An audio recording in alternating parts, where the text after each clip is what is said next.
और अल्लाह ने बनी इसराइल से इकरार लिया था और उनमें हमने 12 सरदार मुकर्रर किए थे।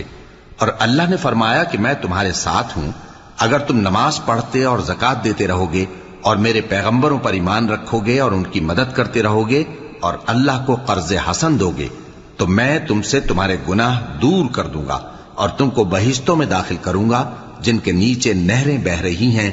फिर जिसने उसके बाद तुम में से कुफ्र किया तो वो सीधे रास्ते से भटक गया। बस उन लोगों के अहद तोड़ देने के सबब हमने उन पर लानत की और उनके दिलों को सख्त कर दिया। ये लोग कलिमात किताब को अपने मकामात से बदल देते हैं और जिन बातों की इनको नसीहत की गई थी उनका भी एक हिस्सा फरामोश कर बैठे।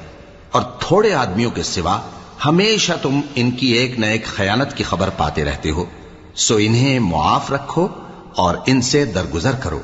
अल्लाह एहसान करने वालों को दोस्त रखता